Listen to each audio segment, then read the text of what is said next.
Some moments in life look perfectly normal until you realize they were trying to tell you something. A smile that feels slightly forced, a silence that lasts a little too long, a small detail that everyone else ignores but somehow stays in your mind long after the day is over. That's exactly what happened to me at my daughter's wedding. I flew across the country to be there. 5 hours on a plane, another hour driving through a quiet town I had never visited before. The whole trip, I kept thinking about how proud I was. My daughter is getting married, I told almost everyone I spoke to along the way. At my age, moments like that feel special. Watching your children grow up, build their own lives, and start families of their own, it's one of the greatest rewards a parent can experience. I believed that day would be one of the happiest days of my life. The ceremony was beautiful. Rows of white chairs were arranged beneath tall oak trees, soft music drifting through the warm afternoon air. Guests were chatting quietly while waiting for the bride to arrive. Everything looked perfect. Then I noticed something strange. Right at the front of the aisle, 2 chairs were empty. Not just ordinary seats, reserved seats, the kind meant for the closest family members. At first, I assumed it was a simple mistake. Maybe someone had mixed up the seating chart. Maybe the ushers hadn't directed the right people yet. But as the ceremony was about to begin, those seats were still empty. A few guests started whispering. One woman leaned toward her husband and quietly said, "That's odd. Someone important should be sitting there." Even the wedding planner walked over and checked the seating list, clearly confused. Then the music changed. Everyone stood up as my daughter appeared and began walking slowly down the aisle. For a brief moment, her eyes moved toward the front row. She looked directly at those 2 empty seats. She paused, just for a second. Then she continued walking, smiling calmly as if everything was exactly the way she wanted it. At that moment, I felt something strange in my chest, because those seats weren't empty by accident. I didn't understand it then. The truth only became clear days later, after I heard something an expert said about families and the quiet ways people can control each other's lives. That was the moment everything suddenly made sense. Those 2 empty seats weren't forgotten. They were intentional. And the people they were meant for were my wife and me. Welcome to the channel, where we share powerful family stories that stay with you long after they end. Before we continue, take a moment to like the video, subscribe to the channel, and tell us in the comments where you're watching from today. And let me ask you something. If you saw 2 empty seats at your child's wedding, seats clearly reserved for family, what would your first thought be? A simple mistake? Or a message someone was trying to send without saying a word? Because by the time I understood what those empty chairs really meant, it was already too late to change anything. The weeks leading up to my daughter's wedding had been a whirlwind of planning, anticipation, and quiet anxiety. I tried to tell myself it was excitement, pure excitement, but deep down there was a gnawing feeling I couldn't shake. Over the years, our family hadn't always been close. Life had a way of pulling us in different directions: careers, distance, small misunderstandings that grew larger with time. Yet this wedding, it was supposed to bring us together. Finally, after years of strained visits and missed holidays, I believed we would all be under one roof, celebrating my daughter's happiest day. I imagined the laughter, the hugs, the pride in watching her walk down the aisle. I pictured her standing in that white dress, glowing, radiant, completely unaware of the undercurrents that would soon reveal themselves. In the days before the wedding, I found myself going over every detail. What would I wear? Who would I sit next to? Could I bring my wife along without feeling like we were intruding? Every question seemed trivial at the time, but each one pulled at me, reminding me how much I cared, how much I had missed. The night before the wedding, I barely slept. I laid awake in my hotel room, listening to the distant hum of the city outside, imagining the ceremony, the first dance, the father-daughter moment I had dreamed of for decades. I pictured holding her hand, walking her down the aisle, and feeling the warmth of the room filled with family and friends. There was a nervous excitement in the air that I hadn't felt in years. I couldn't wait to see her smile, to see the joy in her eyes. For a moment, I allowed myself to forget the past disagreements, the unspoken tensions, the moments of distance that had built up over time. This was supposed to be a day of unity, a day to make new memories, to heal old wounds. And I clung to that thought like a lifeline as I drifted off into a restless sleep, completely unaware of the small, quiet detail that would make this wedding unforgettable and leave me questioning everything I thought I knew about my daughter. The morning of the wedding was crisp and clear, the kind of day that feels full of promise. I woke early, my heart hammering with a mix of excitement and nerves. After all the months of planning, all the anticipation, this day had finally arrived. I dressed carefully, straightening my tie again and again, and tried to calm the fluttering in my chest. Driving to the venue, I watched the quiet streets pass by, lined with flowering trees and the occasional passerby walking their dog. Everything looked peaceful, almost serene, but inside me there was a whirlwind. I kept thinking about how proud I was, how beautiful my daughter would look, and how perfect this day could be. When I arrived, the wedding venue buzzed with quiet activity. Guests were chatting, photographers were adjusting their cameras, and staff moved briskly from one task to another. The air smelled faintly of flowers and freshly cut grass. It was elegant, intimate, and exactly the kind of setting I had hoped for. I followed the signs to the seating area, trying to spot familiar faces among the crowd. That's when I noticed it, the 2 empty seats at the front row. Seats clearly reserved for family, right where my wife and I should have been sitting. At first, I thought it was a simple oversight. Maybe the usher hadn't noticed us yet. Maybe they were holding them for someone else. But no one came to fill them. The ceremony was about to begin, and those seats remained empty. A few whispers floated through the air. "Are those seats supposed to be filled?" a nearby guest asked. The wedding planner glanced down at her list, puzzled, but didn't say anything aloud. Then the music changed. All eyes turned toward the entrance as my daughter appeared, radiant in her wedding dress, smiling as if the entire world belonged to her. My heart lifted. For a brief, shining moment, everything felt perfect. But then I noticed her gaze. She looked straight at the 2 empty seats in the front row, paused ever so slightly, and then, with the tiniest breath of hesitation, she continued walking down the aisle, holding her head high, smiling at the crowd. That pause, it was just a second, but it hit me like a physical weight. Those chairs weren't empty by accident. They weren't a mistake. A cold, sinking feeling settled in my stomach. Something was being said without words, a message hidden in plain sight. I tried to shake it off. Maybe I was reading too much into it. Maybe she didn't even notice. But deep down, I knew. I felt it in my chest, in that quiet, unexplainable way that only parents feel when something is off with their child. Those seats were meant for us, and that realization would haunt me long after the ceremony ended.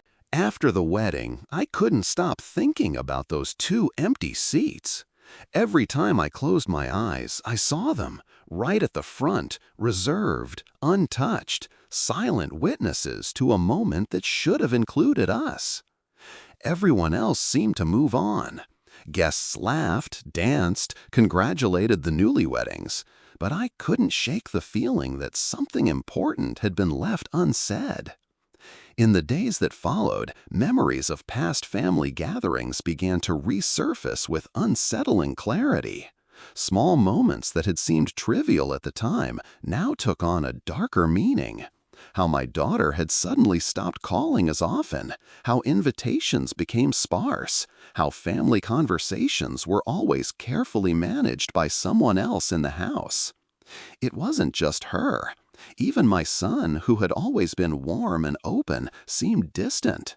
There were subtle cues I hadn't noticed before. Hesitations, tiny glances exchanged between my children, as if someone else was quietly orchestrating the way things unfolded. I tried to dismiss it. I'm imagining things, I told myself. Families drift apart, people get busy, life goes on. But the more I tried to rationalize it, the more the unease grew. Then came the phone call that added fuel to the fire. A friend of the family, someone who had attended the wedding, mentioned casually, almost in passing, "Did you notice how controlled everything felt? Almost like someone was directing the whole day, even beyond the wedding planner." Those words lingered long after I hung up. Directed the whole day? Someone controlling everything? It clicked slowly in the back of my mind. The empty seats weren't a mistake. That small, seemingly insignificant detail was a symptom of something larger. A subtle, quiet control running through the family, shaping moments, manipulating what we saw, what we experienced, and even what we were allowed to feel. I remembered how, at the rehearsal dinner, certain relatives had whispered instructions, nudging my children this way or that. How invitations were sent late or withheld. How seating arrangements were suggested and then changed at the last minute. It was all starting to fit together like pieces of a puzzle I hadn't realized I was assembling. And at the center of it, those two empty seats. I couldn't stop thinking about what the expert had said years ago on a podcast I had listened to once. Some family members can exert control so subtly that even the closest relatives don't realize it until it's too late. The more I remembered, the more the pieces fell into place. Every small tension, every subtle manipulation, every missed opportunity to be included, it all pointed to something deeper, something intentional. And it terrified me, because by the time I realized what was happening, I had no idea if it was already too late to change anything, or if those empty seats were only the beginning of a much larger story. Days later, I couldn't shake the feeling that something wasn't right. The wedding had ended, the celebrations were over, but those two empty seats haunted me. I needed answers. I needed someone to explain why the day had felt so controlled, so meticulously orchestrated around my daughter, and why my wife and I were missing from the very front row of the most important event of her life. I reached out to a family therapist I had once heard about, a specialist who dealt with complex family dynamics, subtle manipulations, and long-hidden patterns of control. After a short phone consultation, I found myself in her office, nervously clutching my purse as she gestured for me to sit. She listened patiently as I recounted the wedding, the empty seats, the whispers, the small but strange behaviors of family members over the years. Every detail spilled out, the seating arrangements, the orchestrated conversations, the subtle nudges and instructions that seemed to guide everyone's actions. After I finished, she leaned back in her chair, her expression calm but grave. Then she said something that made my stomach tighten. "Some family members," she said slowly, "can control your life in ways you don't even notice. They do it quietly, strategically. They create situations that make you doubt yourself, your role, and even your importance in family events. And often, the people closest to you, the ones you trust the most, don't see it until the consequences are unavoidable." I blinked, trying to take it in. "You mean someone orchestrated all of this? The wedding? Even the empty seats?" She nodded. Not necessarily your daughter herself, but sometimes family influence can extend to even the happiest occasions, shaping experiences and sending silent messages. Those empty seats, they weren't accidental. They were symbolic. Your daughter wanted to include you in spirit, perhaps, but there was interference, intentional or otherwise, that kept you physically absent. I felt a chill run down my spine. The realization hit me slowly, painfully. It wasn't just the wedding. It was a pattern, a subtle control running through the family, influencing decisions, orchestrating events, and keeping certain truths hidden. And suddenly, everything made sense. The missed calls, the sudden changes in plans, the distance between us, all of it had a source, a presence I hadn't been able to see at first. Those two empty seats weren't just empty chairs. They were a signal, a quiet, unspoken attempt by my daughter to tell us that she wanted us there, but couldn't bring us fully into the moment. And the reason behind it wasn't negligence, it was control. I left the expert's office with a mixture of fear and clarity. Fear because I realized just how much influence someone could have without us even noticing. Clarity because at last the mystery of the empty seats was no longer a vague, unsettling feeling. It was a warning. And it made me question everything I had thought I knew about my family, and the quiet ways power and control can shape our lives.